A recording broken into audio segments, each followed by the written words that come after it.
자, 여러분, 중수 고수들도, 의외로, 요것 때문에 미납하는 경우를 제가 자주 봅니다. 저번에 한번 세무사님이세요. 세무사님이신데, 의외로 요거를 왜 들어갔지 싶은 거를 본인도 뭐가 씌인 것 같대요. 뭐가 씌인 것 같대요. 그래가지고 잘못 들어가가지고, 예, 미납을 하는 상황이 벌어졌어요. 그래서 혹시나 해서, 구시할 수 있는 방법이 없을까 싶어가지고 전화를 했다 그러더라고요. 어쨌든, 여러분들, 항상, 경매 권리 분석에는 대부분 큰 문제가 없지만, 사실은 소소하게 자주 실수하는 것들은 어떤 것들이 있는지 우리가 이런 것만 알아놓고 있어도 여러분들의 재산을 지킬 수 있지 않겠습니까? 그죠? 그래서 오늘 아주 중요한 얘기를 좀 해보려고 하는데요. 사실 전세권에 대한 얘기입니다. 전세권 가지고 특히 이제 초보자분들께서 많은 질문을 하는 경우가 많은데 전세권으로 일어날 수 있는 경우의 여러 가지 수까지도 한번 그리고 초보자들이 가장 많이 하는 질문 전세권과 관련해서 예, 권리 분석할 때 어떤 것들이 있는지 그것까지 얘기를 좀 나눠보도록 하겠습니다. 자료 화면 함께 보시면서 말씀 나눌게요. 잠시만요. 자, 예, 요렇게, 선순위 전세권 설정이 있었던 물건이었고요. 제가 찾다가 못 찾았어요. 예, 우리 세무사님이 들어갔다가 미납한 물건이 있는데, 그건 못 찾고, 이제 유사한 걸 좀 찾아가지고, 요걸로 좀 여러분들께 안내를 해드리려고 합니다. 이렇게 보시면은, 이제, 1억 8천으로 감정돼 있는 물건을, 1억 6백에 8명이 들어와서 2등도 뭐 9,900, 뭐 낙찰 받은 것처럼, 순조롭게 받은 것처럼 보여지지만, 펼쳐보면은, 어때요? 네. 벌써 누군가 이때 들어와가지고, 아이구야, 예, 시세가 지금 이 시세가 아닌데, 어? 하면서 들어왔어요. 낙찰받고 싶어가지고. 들어오셨는데, 아이고, 미납을 했습니다. 이 권리 분석 하나 헷갈려가지고, 이런 상황이 벌어진 거죠. 예. 자, 그래서 어떤 상황인가 내려가 봤더니, 음, 뭐 이렇게 임차인 현황 해가지고 뭐 이렇게 내용이 나오는데 전입은 없다 그러고 선순위 전세권이 있다 그러고 뭐 이런 내용이 나옵니다. 그죠? 그래서 내용을 봤더니 아하 여기 떡하니 있네요. 14년도에 전세권 설정이 되어 있어요. 네, 전세권 설정이 되어 있어요. 자 이렇게 되면은 이게 어떻게 되는 걸까요? 권리에서 자, 얼마에 낙찰이 되던지 간에 이 전세권자가 이 돈을 받아갈까요? 안 받아갈까요? 안 받아갑니다. 그죠? 네, 낙찰은 낙찰이고요. 여러분들 간혹 헷갈리는 경우가 있어요. 이제 초보자들이 이제 많이 물어보는 건데, 여기 등기가 돼 있으니까 이 등기상에서 날짜가 제일 빠르니까 먼저 받는 게 당연하지 않나요? 아니에요. 아니에요. 예, 이 말소기준 권리부터 이제 돈을 받기 때문에 이 부분에 대해서는 낙찰자가 100% 인수사항이에요. 근데 이제 그러는 거예요. 어떤 분들 질문은. 아니, 그러면 이거 아니에요. 이렇게 되고도 먼저 받아가는 거 저 봤어요. 예, 그거는요. 여러분 헷갈리면 안 돼요. 그거는 어떤 상황이냐면 이분이 전세권도 설정을 했는데 보통 전입신고도 해놓은 상태예요. 경매 사건을 보다 보면 이 두 가지를 다 한 경우가 있어요. 그러면 전세권 설정을 한 경우로 봤을 때 권리적인 배당 부분에서는 이분이 돈을 먼저 받을 수는 없는 상황이지만 전입을 해놨기 때문에 전입 요건에 맞추어서 14년도면 어때요? 말소기준 권리보다 앞서잖아요. 확정일도 있고 배당 요구가 되어졌기 때문에 당연히 이 돈을 먼저 받아가야겠죠. 그죠? 자, 그러면 또 그 얘기를 했더니 이 얘기를 하시는 분이 있어요. 자, 임차인이 9,000원이고, 전입한 게, 전세권 설정도 9,000이에요. 그러면 합쳐가지고 1억 8천 아닌가요? 아니죠, 여러분. 아닙니다. 그냥 이건 하나로 보시면 돼요. 여러분이 월세가 됐든 전세가 됐든 임차를 하게 됐어. 그러면 여러분의 권리 보호를 위해서는 둘 중에 하나는 해야 돼요. 그죠? 자, 뭐 해야 돼요? 전입신고를 하든가, 여기 나와 있는 것처럼 전세권 등기 설정을 하든가, 둘 중에 하나는 해야 여러분들이 법적으로 이런 경매 사건이 벌어졌을 때 법으로부터 여러분들의 자금을 보호받을 수 있는 선순위인 거예요. 이해되시나요? 네. 그렇기 때문에 하나는 해야 되는데, 이렇게 간혹 보면 그냥 두 개 다 하시는 분도 있어요. 예, 그리고 또 보다 보면 전세권 설정만 하신 분도 있어. 또 보다 보면 전입신고만 하신 분들도 있어요. 예, 그러면 어떤 게 맞다 틀리다를 떠나서 사실 초보자 입장에서는 전세권 설정이 조금 헷갈리고 어렵고 좀 당황스러운 상황이 생길 수가 있어요. 왜 그러냐면 자, 요거까지 이해하셔야 돼요, 여러분. 왜 그러냐면 자, 전세권 설정을 한 사람이 지금처럼 대항력을 갖추고 있고 누가 봐도 분명히 선순위인데 자, 여기서 만약에 이분이 경매 신청을 하게 되면 자, 이 주식회사 견우마을 이분께서 만약에 돈을 못 받아가지고 이거 어떡하지? 나 나가야 되는데 안 되겠다. 경매 신청해서라도 받아야겠다. 경매 딱 신청하죠. 그럼 어떻게 되는 거예요?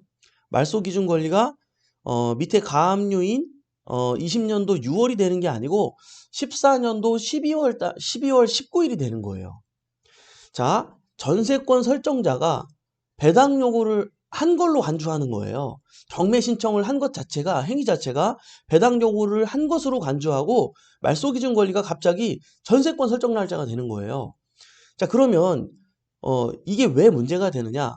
경매로 낙찰이 되면은요. 이게 만약에 9천만 원보다 높게 뭐 1억이라든지 이렇게 낙찰이 되면 상관이 없는데 만약에 5천만 원에 낙찰됐어. 그러면요. 당연히 우선이니까 5천만 원은 받지만 4천만 원에 대해서 낙찰자에게 달라고 요구할 수 없어요. 예. 자, 그러나 전입 신고한 상태에서 경매를 당하면 어때요? 배당 요구를 하더라도 내가 5천만 원에 낙찰돼서 5천밖에 못 받더라도 나중에 4천만 원을 누구에게 요구할 수 있어요? 낙찰자에게 요구할 수 있는데 전세권 설정 등기한 사람은요. 5천에 낙찰이 되면 못 받은 4천만 원에 대해서 낙찰자에게 요구할 수 없어요. 그대로 그냥 소멸되어 버립니다. 이해되시죠? 만약에 여러분이나 여러분 지인 중에 전세권 설정을 한 상태에서 경매를 당할 위기에 처해져 있어요. 임대인이 돈을 주지 않아. 그러면 어떻게 해야 돼요? 절대로 그런 상황이 오더라도 전세권자가 절대로 경매 신청하면 안 돼요. 어차피 이런 모든 상황, 이 정도의 상황이 벌어질 정도면 그분이 어떤 카드값을 연체했다든지 은행 대출을 못 갚았다든지 다양한 나 말고도 억울한 상황이 생긴 분들이 있을 거예요. 그분들이 경매 신청할 때까지 나는 가만히 있어야 돼요. 예. 만약에 진짜 경매까지 진행됐을 때 내가 완벽한 권리 보호를 못 받기 때문인 거죠. 자, 최대한 제가 초보자분들 눈높이에 맞춰서 천천히 사건을 보여주면서 일부러 설명하고 있는데 이해되실지 모르겠어요. 이해 안 되시는 분들은 다시 돌려보시면서 메모하면서 보시고요. 이거 오늘 제가 얘기하는 거 너무 중요한 얘기거든요. 왜냐면 초보자들이 질문하는 것 중에 요게 베스트 질문에 뽑혀요. 요런 걸 자주 보니까. 그죠?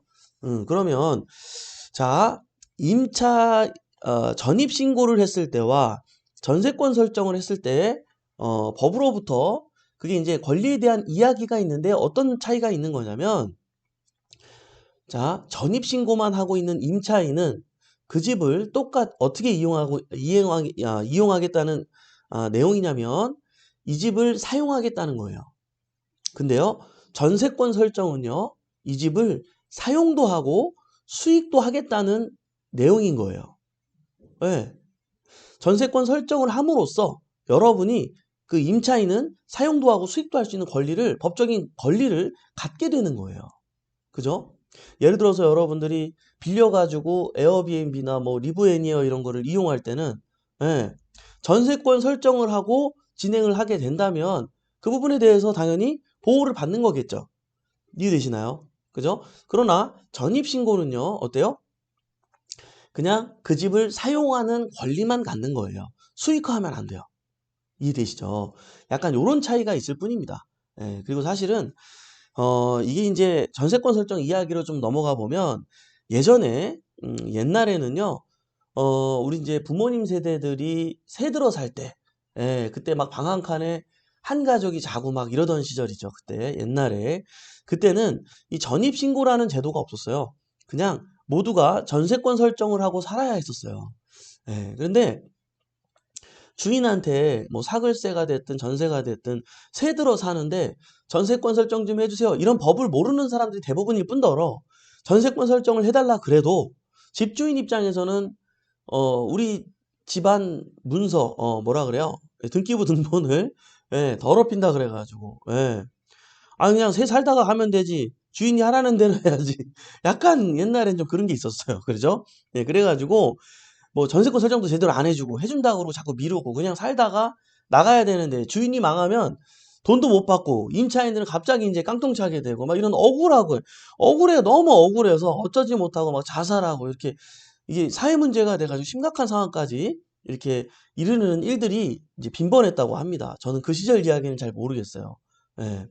근데 그때 이제 전두환 대통령 당시였죠. 예, 당시에 야 이거 안 되겠다. 안 되겠다 그래가지고 생긴 게 이 전입신고제도라고 합니다. 왜냐하면 전세권 설정은 주인하고 직접 가서 등기를 이제 해야 되지만 전입신고는 임차인이 그냥 계약서만 가지고 동사무소 가서 신청하면 바로 그냥 해주는 거잖아요. 발급해 주는 거잖아요. 전입신고를 받아주는 거잖아요. 그죠? 확정일자도 마찬가지고. 예, 이제 그때 생겼는데, 어쨌든, 그런 차이가 있는데, 여러분들 중요한 거는 이 상황에서 이분처럼, 예, 아까 어디 갔어요? 네. 이게 지금 이 낙찰된 금액에서 선순위 전세권자가 이 돈을 받아가지 않기 때문에, 이게 그만큼 내가 9천만 원이라는 돈을 나중에 줄 요량으로 감안하고 유찰될 때까지 기다렸다가 8분이 이때 입찰이 들어온 것처럼 이렇게 입찰을 들어왔어야 하는데 이렇게 하지 못했죠. 예. 이분도 아마 모르겠어요. 어떤 분인지 모르겠는데 이제 갑자기 착각하고 실수하시지 않으셨을까 예, 생각이 드는데요. 이렇듯 경매 공매가 놀이터이고 굉장히 뭐 좋습니다. 예, 재미도 있고요. 근데 간혹 가다가 약간의 권리 분석을 잘 모르고 있다가 이렇게 피해를 보는 경우들이 있어요. 예, 그렇기 때문에 여러분들이 내가 가지고 있는 그동안 모았던 자산으로 뭐 적게는 1,000만 원, 3천만 원, 5천만 원으로 이걸로 돈을 버는 것도 굉장히 중요한 일인데 그동안 몇 년 동안 모았던 이 돈을 이렇게 미납을 함으로써 한 방에 날려버리면 또 이게 얼마나 또 큰 손해입니까? 그죠? 여러분 주의하셔야 돼요. 그래서 기본적인 공부는 해 나갈 수 있었으면 좋겠다. 우리 굿모닝 경매 식구들은 예, 그렇기 때문에 오늘도 이런 강의를 진행하는 거고요. 자, 이분은 보세요. 예, 이렇게 됨으로써 어떻게 됐을까요? 1,830만 원에 대해서 예, 돈이 갑자기 하루아침에 날아간 거죠. 예, 좀 아쉬워요. 차라리 이분이 만약에 어디에 적을 두고 물어보고 입찰을 들어갔다면 1,830만 원을 날릴 일이 없었겠죠. 그쵸, 여러분? 아, 많이 아쉽습니다. 여러분들, 우리 굿모닝 경매 식구들은 이런 일이 일어나지 않도록 예, 만전을 기해 주시기 바랍니다. 아시겠죠? 네, 이제 오늘 쪽집게 예, 이멘트의 쪽집게 권리 분석 강의 여기서 마무리하고요. 인사 나누면서 마무리해 보도록 하겠습니다. 네, 차영민님 굿모닝입니다. 김민선님, 네. 그쵸. 전세권이 말소기준 권리가 돼서 하셨어요. 맞아요. 자, 여러분, 이게 있어요. 이 말소기준 권리가 될 수 있는 것들이 7가지가 있다 그랬죠? 기억하시나요? 그죠? 뭐예요? 근저당, 저당, 가압류, 압류, 전세권 설정 등기, 경매 개시 결정 등기, 담보 가등기 이렇게 7가지가 있다 그랬죠? 그죠? 분명히 제가 아까 5번째 뭐라고 얘기했어요? 전세권 설정 등기라고 했어요. 이것도 말소기준 권리가 됩니다. 그렇죠? 그럼 이 원리에 의하면 방금 전세권 설정 등기가 맨 앞에 있었으니까 당연히 말소기준 권리가 돼야 되는 게 아닐까요? 했는데요. 7가지 중에 유일하게 전세권 설정 등기는 삼각형으로 여러분들이 표시하셔야 돼요. 왜냐하면 전세권 설정 등기는요. 말소기준 권리가 될 때가 있고 안 될 때가 있기 때문이에요. 근데 말소기준 권리가 될 때와 안 될 때는 제가 말한 바로 이 차이가 있는 거예요. 이해되시죠? 예, 어떨 때는 말소기준 권리가 되고요. 어떨 때는 되지 않는 이 전세권 설정 등기 여러분들이 명확하게 알고 있어야 여러분들의 자산도 지킬 수 있는 겁니다. 버는 것도 중요하지만 잃지 않는 것도 너무 중요하기 때문에 다시 한번 명심하세요. 자, 그래요. 방배동 부장님 전세권이 항상 헷갈렸는데 꼭 짚어주셨네요. 그러니까요. 이 질문이 많았거든요, 항상. 그래서 요거에 대해서 예, 제가 정리를 해드렸습니다. 그래요. 아, 신용님 전세권 설정 등기 잘 알고 해야겠네요. 그러니까요. 네. 세종딸 만세님 오늘도 감사합니다. 네, 맞습니다. 네. 나는 된다니 알고 있는 내용이라 생각했는데 다시 들으니 정리가 되고 다시 머릿속에 저장했어요. 맞아요. 이게 권리 분석이라는 게요. 여러분들도 몇 년 동안 아마 헷갈릴 거예요. 왜냐하면 이게 내가 한번 이해했거든요. 그러면 며칠 있다가 또 그거 똑같은 게 나오잖아요. 여러분 이거 그건데 그러면서 바로 생각날 것 같아요. 안 그래요. 근데 이게 여러분이 이상한 게 아니라 저도 그랬고 모든 고수로 가신 분들이 이 과정을 다 겪었어요. 왜냐하면 처음에 저도 생각나요. 이 부동산 용어도 생소하고 도대체 이게 뭐야 이게. 오늘 내가 얘기 들으니까 이해했어. 이해했거든요. 근데 며칠 지나고 그런 비슷한 물건 보면 이게 뭐였더라 이렇게 돼요 이게. 원래 그런 거예요. 원래 그런 거예요. 여러분 제가 오늘 얘기했는데 또 경매 공매를 이제 공부하시는 분들은 제가 얘기한 거 이런 말도 지금 이해가 안 될 수 있거든요. 중요하지 않아요. 누구나 그 과정을 겪었다는 거예요. 내가 이상한 게 아니고 젊은 사람 똑똑하신 분들도 이게 왜냐면 너무 생소한 용어들이 많잖아요. 부동산 용어가. 그죠? 한 번도 태어나서 누구랑 이런 대화를 해. 말소 기준은 권리는 뭐고 선순위 설정은 뭐고 또 뭐 전세권 설정 전세권은 전세에 들어갈 때 하는 거 할 때만 하는 거 아니야? 월세 사는 사람도 전세권 등기를 할 수 있는 거야? 뭐 이런 질문도 하고 그러거든요. 그죠? 근데 솔직히 저도 옛날에 그러면 헷갈렸어요. 예, 당연한 거니까 당황하지 말고 그냥 오늘 이해된 만큼만 그냥 가랑비 옷 젖듯이 이해하면 되는 거예요. 알겠죠? 아무것도 아니다. 쫄지 말고 그냥 해라. 알겠죠? 경매시장, 공매시장 돈 되니까 그냥 해라. 알겠죠? 여러분들 외국어 같아요, 별지님. 어떻게 외국어 외국어 같아. 맞아, 나도 그랬어. 아우, 그냥 법정지상권이라는 얘기도 법정지상권 분명히 내가 이해했거든요. 오늘 이해했거든요. 내일 되면 뭔 말인지 모르겠어. 다시 찾아봤거든요.